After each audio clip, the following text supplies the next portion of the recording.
the concept that this is the way that one now could launch a campaign with a national prayer rally. And he said it wasn't the launch of his campaign, but it really was. And we had been following for years the people that were organizing, and so we put out the word. In the weeks leading up to the rally, People for the American Way and our Right Wing Watch blog focused attention on the extremist records, rhetoric, and goals of the event's organizers and leaders. And we played a huge role in shaping the national media coverage of the event and the religious dominionist that Rick Perry was teaming up with. We also did the same thing in October, which was actually pretty fun, when the presidential candidates, congressional leaders, and other officials came to Washington, D.C. for their annual Values Voters Summit. I think probably many of you know that, that event that happens every year. And it's organized by the Family Research Council, and it's co-sponsored by the American Family Association, Liberty Council, the Heritage Foundation, and many other groups. And it's amazing that all the political candidates on the Republican side all were there this year. Not that long ago, conservative leaders basically ousted the extremist John Birch Society from the movement. They didn't want to be seen in the same room with them now. They stand, today that stand against extremism that they used to have seems almost quaint. But we believe that public officials should be accountable for standing with promoters of bigotry and discrimination. So before the Values Voters Summit, we drew attention to one of the American Family Association's primary spokespeople, Brian Fisher, who has one of the most popular right-wing radio shows. He is a radio show that has an endless torrent of the worst kind of bigotry against liberals, gay people, non-Christians. And he's the one who famously said that the First Amendment applies only to Christians, and that adherents of non-Christian religions are not protected by its religious liberty clause in any way, shape, or form. That alone should keep candidates from giving him credibility by going on his radio show, but it doesn't. They've all gone on his radio show. Fisher has also attacked Mormonism and declared that Mormons, like Muslims, are also not protected by the First Amendment. Organizers of the Values Voters Summit, in some kind of sick joke or deliberate provocation, scheduled Mitt Romney to speak immediately before Brian Fisher. And we had sent a letter, and it usually never works. We say, speak out against it, and it almost, always falls on deaf ears, but it gets good press. But this time, actually, he did. It was a very tepid response, but he did criticize some of Fisher's bigotry. Didn't name it by name, but he talked about the beliefs that he disassociated himself of the next speaker. Well, that went over like a lead balloon with him. That inflamed both Fisher and the Texas pastor who had introduced Rick Perry at the event, who then denounced Mormonism as a cult. We feel pride in making that happen. And as a result, the media coverage of the religious rights major political event of the year focused on religious bigotry being directed towards the Republican Party frontrunner. And those, of course, were not the kinds of headlines that the Family Research Council, Tony Perkins, was hoping for. And in fact, which we loved, it was so bad, the press coverage was so bad, that the Family Research Council urged its followers to, over the next year, to pray for better coverage. We also helped shape coverage and diminish attendance at the latest event organized by Dominionist Lou Engle. And this one right here in Michigan on November 11th, which was supposed to have spiritual significance because it was 11/11/11. And if you're not familiar with Lou Engle, you should be, and we can help with that. Engle is a real piece of work. He sees politics as spiritual warfare against demons that have seized control over cities and states. And he has been increasingly welcomed into leadership by religious right groups eager to expand their political coalition. He introduced Michelle Bachmann at the Family Research Council's prayer-a-thon against health care reform legislation. And at a conference on rediscovering God in America, he laid hands on Newt Gingrich, now the frontrunner, in prayer. He is a major player in the Republican Party's efforts to reach and re-engage many more Pentecostal voters in 2012. And he's held a number of political events portrayed as prayer rallies over the years, and these events go by the name of The Call. But we were covering Engel's plans for the call in Detroit since he announced it just in June. So we knew that he was describing the event very differently to all sorts of different audiences. Locally, the call was being portrayed as an uplifting, multiracial way for people to come together to pray for Detroit. Many people of good faith were fooled into thinking that it was meant to be a positive, unifying, civic event for the city. But on religious right television and radio, Engel and others made it clear that the call was really a declaration of spiritual warfare against the area's large Muslim community. And it is their theory that Muslims are conspiring to make Detroit the nation's first Muslim city. Before the event, organizers fanned out to every mosque and Masonic lodge in the city to pray that the power of demons there would be broken. Engel said that the event would force Muslims, and I quote, to dream about Jesus. People for the American Way tapped into our networks. And in this case, Reverend Charles Williams, one of our African American clergy leaders, got interested and got organized to tell the truth. Williams mobilized an interfaith press conference several days before the event to denounce the politics of fear and deception. Calling attention to the religious bigotry at the core of the event drove media coverage and drove attendance way below the organizers' original hopes. Making effective use of our expertise and networks to rain on the religious rights parade is important, not to mention fun, but it is only a part of what we need to do in the coming months. And when I say we, I mean all of us, not just people for the American Way, but for all of you and our allies all across the country. We need to make it clear that we, not the religious right, are the champions of religious liberty and individual freedom in America. That we, not the religious right and its allies in the Tea Party, are upholding the principles of the Constitution. We need to push back on the claims by Newt Gingrich and others that America's founders intended this to be a Christian nation. We must tell voters that American exceptionalism is not about a country that is paying tribute to God, that if anything, America is exceptional largely because our founders took another path. They created a constitution that is the foundation of our freedom, and a constitution that forbids very explicitly any religious test for public office. Many may have heard the story about Jamie Raskin, who's a wonderful combination. He's a law professor at American University, constitutional law. He's a Maryland state senator, and he's also a senior fellow at People for the American Way.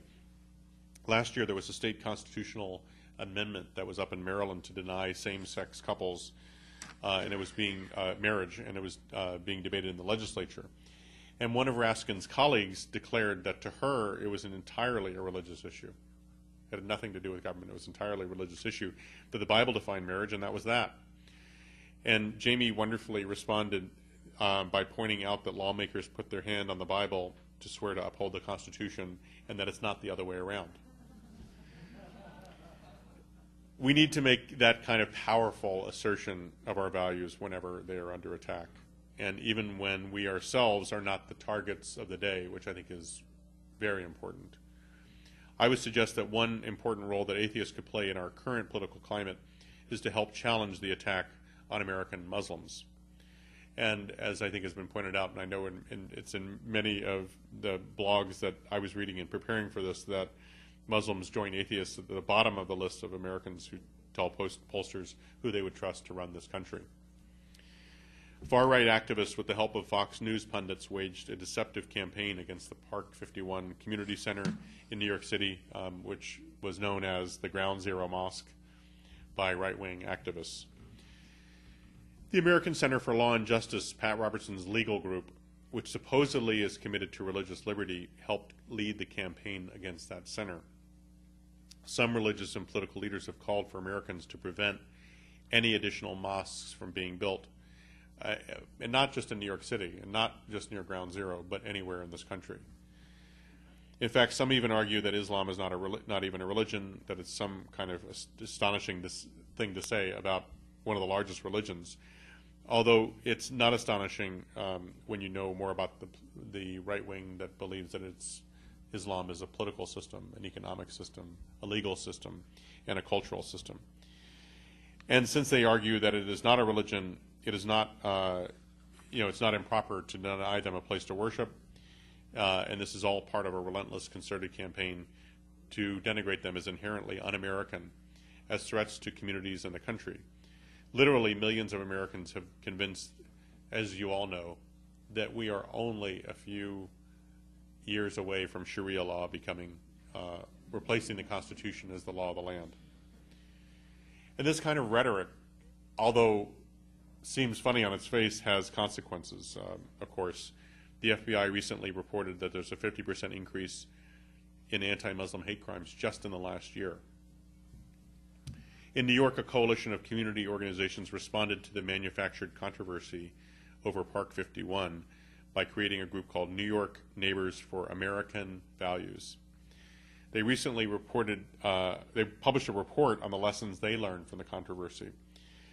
Because People for the American Way had also recently published a report about right-wing attacks on Muslims, they invited us to join them in a discussion of ways that the communities can respond to that kind of campaign of religious and political bigotry. I believe that atheists playing a visible role in challenging these attacks on Muslims has the potential to surprise some people and may build new alliances and certainly get some headlines. It may cause believers of many stripes to think differently about the ways that the Christian right is trying to divide all of our communities and to create a community building ways that we can all respond. Of course, seeing atheists stand up for equal rights of Muslims will confirm the worst fears of some of the Christian nation crowd. They argue again, without much logic, that liberals and gay rights advocates are making political alliances with radical Islamists.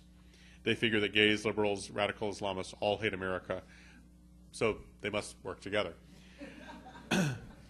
In fact, Republican frontrunner Newt Gingrich says he fears for his grandchildren that they might be forced in a secular humanist country that is dominated by radical Islamists. Don't try to figure that one out. It's too complicated. It should go without saying that we would oppose efforts by radical Islamists to promote reactionary anti-freedom policies. I can guarantee you we will be there. But we should also oppose efforts to paint all American Muslims with the radical Islamist brush. In any case, we should be consistent in our support of the First Amendment. Speaking of the unexpected, last week we got a bunch of electronic hate mail from conservative Catholics. You may remember last year there was that controversy at the Smithsonian about them taking a piece out of it because the religious right and the Catholic League had reacted to the fact that there was in this exhibit of art by gay and lesbian Americans, this one thing of ants crawling on Christ, and the Smithsonian immediately pulled it within 24 hours without even doing any investigation, just because Eric Cantor and John Boehner sent an email saying, "What's this about this ants crawling on a crucifix?" Anyway, we stood up for the piece, called on the Smithsonian director to resign because of the fact he didn't stand up against intimidation by the Republican leadership. Anyway, so this is now going to be at the Brooklyn Museum. We did a challenge. I said I would like to debate the Archbishop of Brooklyn about religious liberty and freedom of expression. Of course, he didn't respond, but the Catholic League, which is this manufactured group that's been famously out there, did and called on people to send us emails. But it was fascinating. When I was looking at the emails, one thing they had in common, it was interesting, although this was about art, the Catholic Church, and freedom of expression, the responses we got back were really interesting. Most of them had somehow tied in Islam with it. They were like, you must be Islamic if you are Muslim if you are against these things.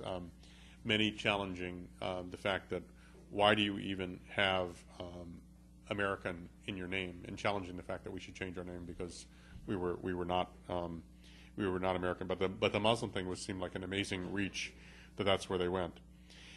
Now, I've talked about Republicans a lot here, I admit, but let me talk a little bit about the Obama administration. At People for the American Way, we've been a vocal supporter of the administration when we feel that they have earned it, and we've been a vocal critic when we think that is necessary. To his credit, Obama may be the first president who has consciously, explicitly included non-believers in the fabric of American society. When he was senator, he gave a speech in which he said America is no, and I know you all know this, but worth repeating, that America is no longer just a Christian nation. We're also a Jewish nation, a Muslim nation, a Buddhist nation, a Hindu nation, and a nation of non-believers. As president, he echoed these sentiments in his inaugural address and in 2009 speech in Turkey, in which he said it was one of our great strengths that we do not consider ourselves a Christian nation or a Jewish nation or a Muslim nation. We consider ourselves a nation of citizens that are bound by ideals and a set of values. Critically important language. Both seem respectful reflections of the reality of American pluralism, and of course he was attacked for those. I mean, it goes without saying. Now, one area in which the Obama administration has been a disappointment has been upholding his campaign promise to overturn Bush-era policies that have undermined church-state separation. That involves social service partnerships between government and religious agencies, so-called faith-based funding. I'm sure you probably know about this. That kind of partnership to feed the hungry and house the homeless, for example, can be structured in ways that allow society to benefit from organizations' energy and expertise while upholding principles of religious liberty and accountability for taxpayers' funds. For years, that balancing act was achieved by regulations that prevented direct funding to houses of worship and prevented religious discrimination in the provision of social services. Congregations or denominations could create a separate not-for-profit organization to carry out those services, and that was a step that helped to ensure that federal dollars were not used for proselytizing. Very important. And that worked pretty well for years. However, the George W. Bush administration actively sought to abolish all those safeguards that prevented government funding of houses of worship. It also reinterpreted the law to allow recipients of federal funds to engage in religious discrimination when using tax dollars to hire social service providers. So therefore, a church getting tax dollars to support a feeding program, for example, could declare that it could be for Christians only, and they could say we are only going to hire Christian cooks and janitorial staff. During his campaign, President Obama said he would reverse these Bush-era policies, but he hasn't, importantly. His Office of Faith-Based and Neighborhood Initiatives has received input from a diverse group of religious and civil rights organizations, and he's made some changes meant to provide stronger accountability for the use of tax dollars, although it's not clear that those changes will make any kind of difference in oversight. And the administration continued to allow federally funded hiring discrimination and direct funding of houses of worship over the repeated objections of many religious, education, civil rights, and health organizations. And it's essential that federal policy regarding taxpayer-funded partnerships be modified to strengthen accountability, to uphold religious liberty and church-state separation, and to prevent government-funded religious discrimination. The Secular Coalition of America is working on this issue along with People for the American Way and other allies, both religious and secular, in the Coalition Against Religious Discrimination. It's a simple reality that even groups with shared values and goals sometimes disagree on strategy. It's inevitable. This is an inevitable fact of community life. We don't always view situations from the same perspective or have the same ways of getting to the place we all want to go. And I think we can respect each other's decisions even when we disagree with them. For example, some of the supporters of church-state separation filed a lawsuit against Rick Perry, challenging the constitutionality of Governor Perry's participation in that Christians-only prayer rally. But at People for the American Way, we took a different approach. We thought that the rally was, like many things that mix religion and politics, unwise and inappropriate, but not illegal. We decided to take on Rick Perry in the court of public opinion.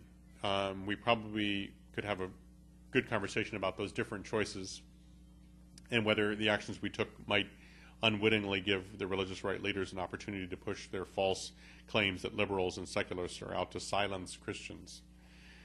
We might come to different answers on some of these questions because I know we have different strategic goals in mind. For example, I think some of the advertising campaigns that the atheist and humanist groups have undertaken have been playful and very thought-provoking. The bias against atheists is naughty, not nice would be one of those, which I loved. Others, and been by design more pointed, and I'm thinking of the nativity scene, one of You Know It's a Myth. And I know that the goal was to spark attention, and it was probably a very successful campaign. But it might be an approach that we at People with American Way probably wouldn't have done, because it seems that it just feeds the Christian Nation crowd that says that they are the most persecuted people on the planet. And one of the most reliable fundraising and activist motivating strategies of the religious right has been to portray themselves as the ultimate victims, and to suggest that Christians in America are a persecuted minority, and most importantly, to suggest that Christianity itself is just about to be criminalized in this country. I think that kind of claim is offensive to people, particularly ones who are being actually persecuted. And I think we should expose the absurd Christian persecution myth to the ridicule it deserves, without giving up any of the tools that we employ to protect religious liberty when it is actually being threatened. We may not agree on all the issues that we've discussed today, but I'm very proud to stand with you guys for the principle that the U.S. Constitution and the First Amendment created a country in which we are bound not by any creed, but by the commitment to the Constitution, freedom of thought, expression, and religion, the freedom to live and love as we choose, the opportunity to work hard and build a life for ourselves and our families. These are meant not for some of us, but for all of us, and we consider that the American way. Thank you very much.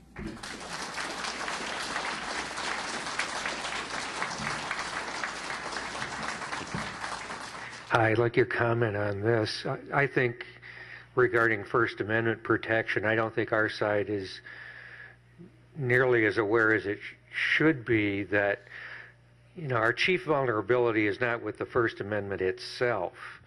It's that so much of our security rests upon case law that extends the First Amendment through the 14th Amendment to obligate the states. And the 14th Amendment did not directly provide for that. So it all rests upon that case law. And my fear is the current Supreme Court is going to try to chip away at that case law that creates that foundation. No, I think it's a good point, and I want to also reiterate again, I'm not a lawyer, but we have lawyers on staff, and we follow much of this stuff very closely. But I think the important thing is to get public opinion on the side, because the court often goes with public opinion, and if there is not the belief that this stuff should be defended, no matter what the case law is, and no matter how they're chipping away at it, I don't think they need very much justification of it. Going back to the Citizens United decision, it was actually really interesting. There was 100 years of case law that said that corporations are not people and that there can be limits on corporations. And there was this case that was going to challenge that in some ways, in a much more limited way, but it was interesting that they made a ruling that wasn't even based on the case. They wanted to eliminate it overall, so everybody was, we were on the opposite side of the ACLU that was standing for that as a pure free speech issue. Yet the decision that they made wasn't even having to do with the case that was brought in front of them. So I say it's again, drawing attention to the bigger picture of the fact that we need to be concerned about who is on the court, that they are protecting our values. Next time there is a Supreme Court justice picked, I assume that you all are involved in it. I hope that you will be very, very, very involved in not only making your opinions clear about who you want to be selected, but what you want those people to believe and what you think, what issues you think are important. By the way, speaking of the courts, it's very interesting. People from American Way, one of the most important things that in our history was in 1987 keeping Robert Bork off the Supreme Court. And we were extremely involved, and that included a whole range of activities. And I was just in preparation for the 30th, we were showing a little bit of the ad that we did that Gregory Peck did for us. There was a national ad that was talking about what was what was wrong with Robert Bork and why he shouldn't be a Supreme Court justice, and he was famously voted down in a 58 to 42 vote, which was unprecedented and hasn't happened since. But to show you that eternal vigilance is the price of liberty, and to know what the stakes are in the next election, many of you may or may not know that the head of Mitt Romney's Judicial Advisory Committee is Robert Bork. So that's important to know, and we plan to spend the next year making sure that people are aware of that. And it just shows you, which I know you guys know, is you don't win or lose anything. Eternal vigilance is the price of liberty, and you have to stay on it, every day, or to our own peril. But if there are no more questions, I really appreciate it. It's great to be here with you guys. Kindred spirits, thank you.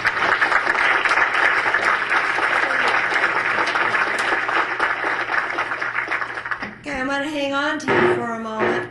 He brought along with him the Barton Inc. and so we've got magazines from People for the American Way and applications to join their organization back there on the table. But I'd like, there aren't a whole bunch of these, but grab one, because yours truly has one of Barton's attorneys on my case. If I don't get all the Barton stuff off of my webpage, I will be prosecuted to the fullest extent of the law. So Barton is alive and well for Michigan Atheists here in Michigan. How about that? So we can give you more if you need them. We can get if anybody wants to. We would like to present a plaque to Michael for coming with us today. And we so very much appreciate your trip out here, the time you've given us, and so thank you. Appreciate it. She's